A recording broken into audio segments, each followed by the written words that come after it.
Hello everyone, स्वागत है आपका आज की क्लास में और मैं हूं आपका नेट वाला भैया। हाँ जी, चलिए करते हैं आज की क्लास की शुरुआत। सर लास्ट क्लास में हम लोगों ने टाइप्स ऑफ इवैल्यूएशन को कंप्लीट किया था। 3-4 इवैल्यूएशन थे, जिसे आपका प्लेसमेंट, फॉर्मेटिव, डायग्नोस्टिक और समेटिव इवैल्यूएशन। बट आज जो हम लोग कंप्लीट करने जा रहे हैं वो होगा नॉर्म रेफरेंस, क्राइटेरिया रेफरेंस और भी कुछ इवैल्यूएशन है जिसको हम लोग आगे क्लास में देखेंगे। आइए चलते हैं क्लास में और शुरुआत करते हैं कॉन्सेप्ट की। देखिएगा जी, सबसे पहला है क्राइटेरिया रेफरेंस। देखिए दो तरीके का टेस्ट होता है बेसिकली, एक तो होता है क्राइटेरिया, एक तो होता है नॉर्म। क्राइटेरिया रेफरेंस वो टेस्ट होता है जहां पे हम किसकी बात करते हैं, जहां पे हम बात करते हैं किसी ग्रुप की, नहीं, और किसी ग्रुप में से आपका क्या रैंक है। और जो नॉर्म रेफरेंस है वहां हम उसकी किसकी बात करते हैं, इंडिविजुअल बेसिस की बात करते हैं, नहीं। हाँ जी, तो आइए चलते हैं नोट्स पे। पहले नोट्स में इसको देखते हैं, समझते हैं और फिर आगे की हम पढ़ाई कंप्लीट करेंगे। अच्छा आइए जी, ये देखिए जी, क्राइटेरिया रेफरेंस क्या बोला मैंने, सब देखिएगा, ध्यान से समझिएगा। बोला जब आपकी इवैल्यूएशन इंडिविजुअल बेसिस पे की जाती है उसे कहते हैं क्या, क्राइटेरिया रेफरेंस इवैल्यूएशन। ठीक है, तो जब इवैल्यूएशन आपका कैसे इंडिविजुअल बेसिस पे की जाए किसी एक के हिसाब से, उसको हम लोग क्या बोलते हैं, उसको हम लोग बोलते हैं जी कि आपका क्राइटेरिया रेफरेंस इवैल्यूएशन। जैसे एग्जांपल के तौर पर, अब आप जब एग्जाम दे रहे होंगे, किसी भी एग्जाम आके, आप अगर नेट की तैयारी कर रहे हैं तो ऑफ कोर्स एमकॉम, बीकॉम, ये सारी चीजें, या फिर अपने मास्टर्स की डिग्री कंप्लीट करके आओगे तो उसमें से एक क्राइटेरिया रखा गया होगा कि भाई साहब इतना परसेंट लाओगे तो आप पास, नहीं तो फिर आप फेल। तो वो हर किसी इंडिविजुअल के लिए होगा कि मैं मान लो रमेश है तो रमेश भी 40% लाया तो पास, सुरेश भी 40% लाए तो पास, गीता भी 40% लाई तो पास, तो सबके लिए इंडिविजुअल बेसिस पर होगा। तो that ranking is called criteria referenced evaluation. Clear है बात? हाँ जी, तो ये देखिए क्या बोल रहा है कि जब आपकी इवैल्यूएशन इंडिविजुअल बेसिस पे की जाती है तो उसे हम क्या कहते हैं, क्राइटेरिया रेफरेंस इवैल्यूएशन कहते हैं। जो भी 40% लगेगा, है ना, लाएगा वो पास हो जाएगा। क्लियर है? हाँ जी। अब देखिए इसके कीवर्ड्स हैं, कहां कहां आपको क्या कीवर्ड्स देखना है, ध्यान दीजिएगा। एक तो है इंडिविजुअल इवैल्यूएशन जिसको हम लोग बोलते हैं, दूसरा है परसेंटेज। जहां परसेंटेज का स्कोर दिखेगा ना वो क्या हो जाएगा, वो हो जाएगा जी क्राइटेरिया रेफरेंस, नहीं। हाँ जी सर। अब एक और है क्या, एक है जी नॉर्म रेफरेंस। नॉर्म रेफरेंस क्या होता है सर, जब आपकी इवैल्यूएशन पूरे ग्रुप में की जाती है, नहीं, जब आपकी इवैल्यूएशन पूरे ग्रुप के साथ की जाती है। फॉर एग्जांपल मान लेते हैं क्लास में 100 स्टूडेंट्स हैं और उन 100 स्टूडेंट्स में आप फर्स्ट, सेकंड, थर्ड करते हो, दैट इज द इवैल्यूएशन, जिसको हम लोग बोलते हैं नॉर्म रेफरेंस इवैल्यूएशन। जैसे आप एक चीज और समझ लीजिए, जैसे मान लेते हैं आपने क्या नेट का एग्जाम दिया। अब नेट का एग्जाम देने के बाद आपके दो स्कोर आते हैं, एक होता है परसेंटाइल स्कोर, एक होता है क्या, परसेंटेज स्कोर। तो जो परसेंटेज स्कोर होता है वो तब आता है जब आपका एक शिफ्ट में एग्जाम हो, लेकिन जब 2-4 शिफ्ट में एग्जाम हो जाता है तो परसेंटाइल स्कोर आता है। और उस परसेंटाइल स्कोर को हम लोग क्या देखते हैं, एक बात बताइएगा, तो परसेंटाइल स्कोर कहां कहां देखते हैं, परसेंटाइल स्कोर देखते हैं हम लोग नॉर्म रेफरेंस में। क्यों? क्योंकि वहां पर रैंकिंग डिसाइड की जाती है, ग्रुप में वैल्यूएशन किया जाता है कि पूरे ग्रुप में से कितना परसेंटाइल स्कोर इस बंदे ने किया है, कितने ऊपर सबसे ये लोग अवेलेबल है। क्लियर हो गई बात? हाँ जी सर। तो क्राइटेरिया रेफरेंस इंडिविजुअल बेसिस पर और नॉर्म रेफरेंस ग्रुप बेसिस पर आपकी इवैल्यूएशन की जाती है। देखिए कीवर्ड्स क्या हैं इसके आपके क्राइटेरिया के, तो कंपैरिजन ग्रुप में होता है, सॉरी नॉर्म रेफरेंस के क्या कीवर्ड्स है, कंपैरिजन किस में होता है, ग्रुप में, रैंक के अनुसार होता है और परसेंटाइल स्कोर की बात करता है कौन, norm reference. Norm reference group, criteria reference individual basis पे। क्लियर है बात? हाँ जी सर। आइए अब चलते हैं बुक में, ध्यान से करके इसको समझते हैं। देखिए जी क्या बोल रहा है, कह रहा when the evaluation is concerned with the performance of the individual, terms of what he can do or the behavior he can demonstrate is termed as criteria reference evaluation। जहां पे आपका क्या परफॉर्मेंस इंडिविजुअल बेसिस पे देखी जाती है उसको हम लोग क्राइटेरिया रेफरेंस इवैल्यूएशन कहते हैं। कह रहा है in this evaluation there is a reference to a criteria. किसका रेफरेंस होता है? क्राइटेरिया होता है, नहीं, but there is no reference to the performance of others individual in the group. लेकिन यहाँ पे अदर्स क्या परफॉर्मेंस करते हैं उससे उसका कोई मतलब नहीं होता है, क्योंकि हमने एग्जांपल दिया कि पर्टिकुलर एक क्राइटेरिया फिक्स कर दिया 40% 35%, इतना में बच्चे पास तो सारे, जितने बच्चे 40% लाएंगे सारे पास हो जाएंगे, तो इसमें ग्रुप की बात नहीं है। कह रहा है in it we refer an individual performance to a predetermined criteria which is well defined। जो पहले से डिफाइंड है उसी क्राइटेरिया पे हम काम करते हैं, नहीं? हाँ जी सर। क्या कह रहा है? कह रहा Raman got 93 marks in the test of mathematics. कितना नंबर आया भाई? 93 नंबर लाया। कौन? रमन। तो ठीक है। कह रहा टाइपिस्ट टाइप 60 वर्ड इन पर मिनट। बिल्कुल सही। अमित स्कोर रीडिंग टेस्ट इन 70।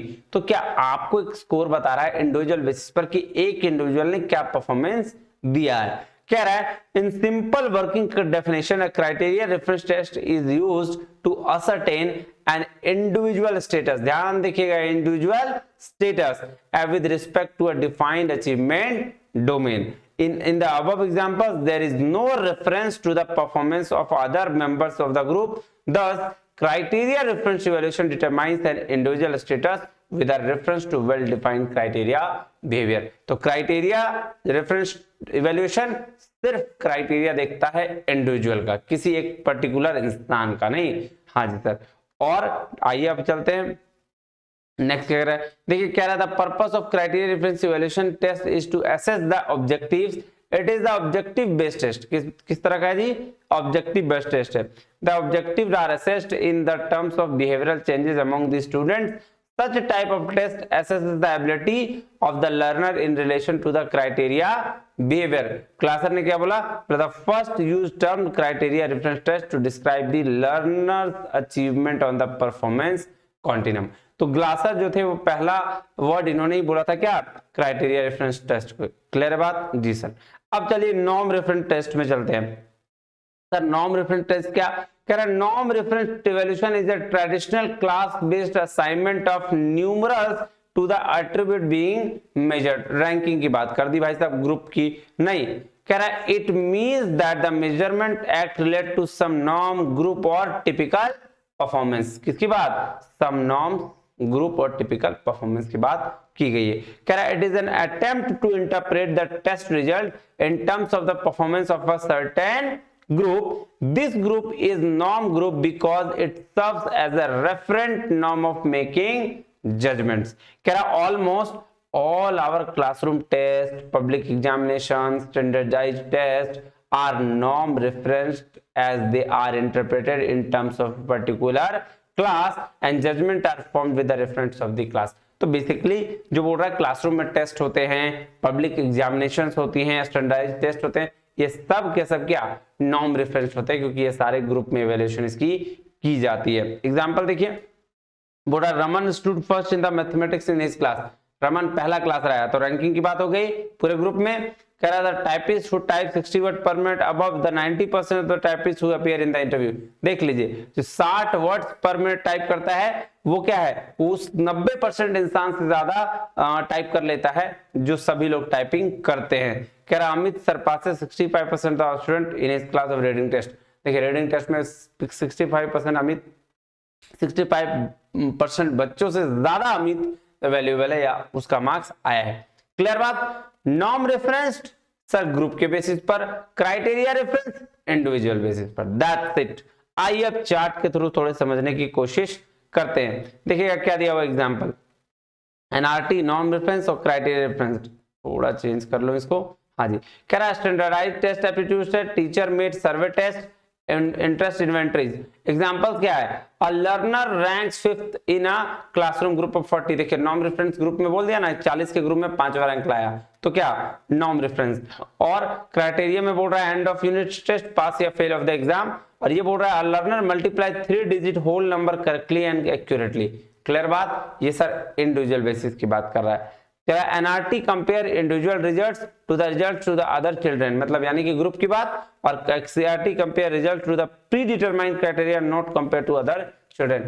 पहले से डिसाइड होगा कि भाई इतना परसेंट लाएगा तो बच्चा पास हो जाएगा, उसको बोलते हैं इंडिविजुअल बेसिस पे काम करना। That is called criteria referenced testing या इवैल्यूएशन। ठीक है, आ जाइए एक और चार्ट फटाफट देख लेते हैं। क्या बोल रहा है सीआरटी में, each individual is compared with a present preset and the standard for acceptable achievement. The performance of other examinees is irrelevant। मतलब जो बोर्ड है भाई साहब यहाँ इंडिविजुअल बेसिस की बात करती है सीआरटी में, अदर परफॉर्मेंस क्या करते हैं हमको कोई मतलब नहीं है। जो जो एक क्राइटेरिया डिसाइड है उसको पास किया तो सब कोई पास कर जाएंगे। लेकिन यही एनआरटी बोल रहा है each individual is compared with the क्या अदर एग्जामिनेशन, एक दूसरे से कंपैरिजन होता है और वो नॉर्म रेफरेंस में होता है जहां ग्रुप का कंपैरिजन करते हैं। क्या बोल रहा है, student score is usually expressed as percentage, और यहां परसेंटाइल में देखा जाता है। तो NRT percentile, CRT percentage. Clear है?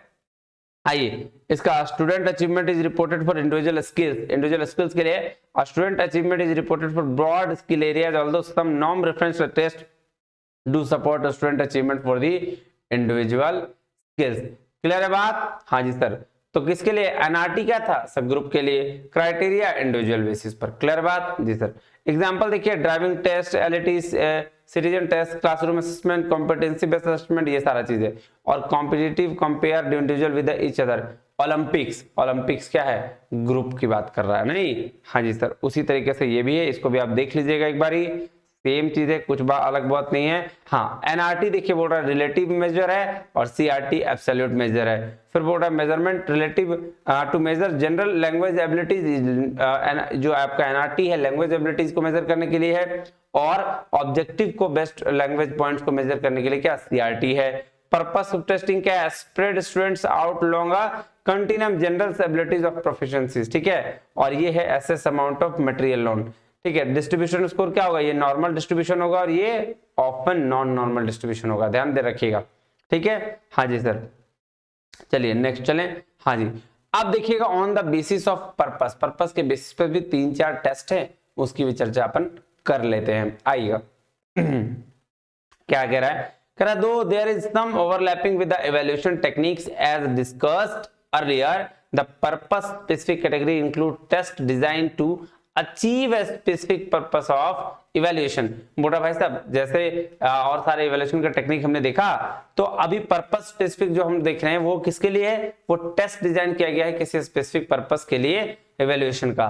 कह रहा है generally 4 types test types are identified in this category, let us briefly present the features of हर किसी के बारे में आगे डिस्कस करेंगे। आइए, डायग्नोस्टिक टेस्ट, नाम सुन के लग रहा है डायग्नोस करने के लिए है, नहीं, जो प्रॉब्लम है उस प्रॉब्लम का बेनिफिट रेमेडी देने के लिए। आइए देखिए, कह रहा है these test help us identifying area of learning in which the learner में नीड ए रेमेडियल कोर्स की जरूरत है, और they provide us a profile of what the learner knows and does not know.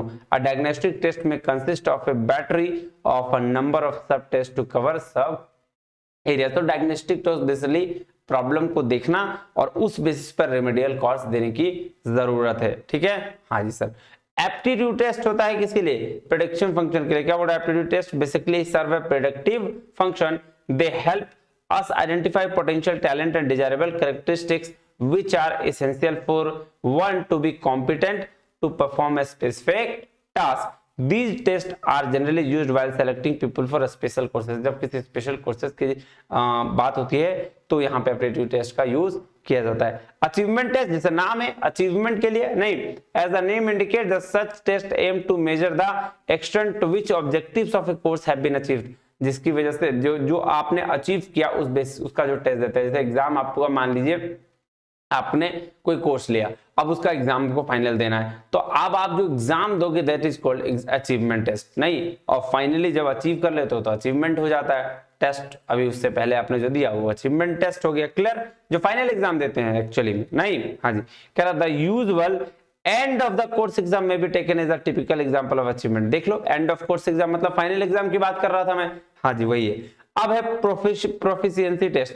कह रहा है these test aim to access general ability of a person at given time. Their scope is governed by reasonable exceptions of what ability learners of a given status क्या matriculates graduates should be possessed। बोल रहा proficiency test जो है वो general ability of a person को check करने के लिए किया जाता है। क्लियर है बात? हाँ जी सर। अब देखिए on the basis of grading भी है, तो सर ये डायरेक्ट ग्रेडिंग इनडायरेक्ट ग्रेडिंग की बात करता है, ये तो बेसिकली कुछ है नहीं, फिर भी एक बार ये मैसेज पढ़ लेते हैं। कह रहा the word grade is derived from the Latin word gradus means step in educational measurement. Grading involves the use of a set of symbols communicate the level of achievement of the students. अब हम लोग को पता है ना grading क्या होता है जी, ए बी सी डी हम लोग को तो मिलता है। टाइप्स ऑफ ग्रेडिंग क्या है? Direct grading. कह रहा है in direct grading the performance exhibited by individual is assessed in qualitative terms and the impression is so obtained by the examiner is directly expressed in the terms of letter grades. The advantage of direct grading is that minimize the inter-examiner variability. Moreover, it is easier to use in comparison to indirect grading. Direct grading lacks transparency. Clear बात? हाँ जी sir. तो direct grading मतलब जो qualitative term में हम grading देते हैं। Indirect grading क्या होता है जी? Indirect grading बोल रहा है in this method the performance examine the first assessed terms marks and subsequently transformed into letter grades by using different modes. कह रहा this transformation may be carried out in terms of both absolute grading and relative grading. Absolute grading और relative grading क्या होता है आइए देखिए। कह रहा है absolute grading is a conventional technique of evaluation. It is based on the predetermined standard that becomes the reference point for assessment of students' performance. It involves the direct convergence of marks into grades irrespective of distribution marks of subjects. For example, categorization of students into 5 groups, namely distinction 70. अच्छा ध्यान दीजिएगा, absolute grading का मतलब होता है कि भाई साहब जो पहले से ही सब कुछ डिसाइड है, जो हम लोग देखो क्लास में जब मास्टर्स कर रहे होगे तो आपने क्राइटेरिया देखा होगा 75% से ऊपर जो बच्चे लाएंगे वो डिस्टिंक्शन, जो 60 और उससे 60 से ज्यादा और 75 से कम लाएंगे वो फर्स्ट डिवीजन, 60 से कम और 45 से ज्यादा लाएंगे सेकंड, 45 से नीचे लाएंगे तो थर्ड, ऐसा होता है ना। और जो 33% से भी ले जाते कम लाएंगे वो फेल हो जाते हैं, अनसेटिस्फैक्टरी हो जाते हैं। और रिलेटिव ग्रेडिंग क्या हो रहा है? बोल रहा है relative grading is generally used in public examination. In this system, grade of a student decided not by her performance alone rather than performance of the group. This type of grading is popularly known as grading on the curve. तो relative grading जो relate करके दे, मतलब पूरे group की strength को देख कर देगा नहीं जी। तो क्या बोल रहा है स्टूडेंट क्या बोलते हैं? Grade of a student decide by not performance alone rather than performance of the group. पूरे परफॉर्मेंस के ग्रुप के बेसिस पर जो ग्रेडिंग दी जाती है तो हम लोग क्या बोलते हैं? रिलेटिव ग्रेडिंग बोलते हैं। लीजिए जी, तो अब आपका टाइप्स ऑफ वैल्यूएशन खत्म हो गया। अगले क्लास में हम पढ़ेंगे CBCS choice based credit system, जिससे भाई साहब ये दो टॉपिक जो है ना टाइप्स ऑफ वैल्यूएशन और सीबीसीएस क्वेश्चन पूछे जाते हैं एकदम, तो आपको इसको क्या करना है? अच्छे से पढ़ाई कर लेनी है। चलिए मिलते हैं अगले क्लास में, तब तक के लिए बहुत बहुत धन्यवाद। Thank you very much. जय हिंद।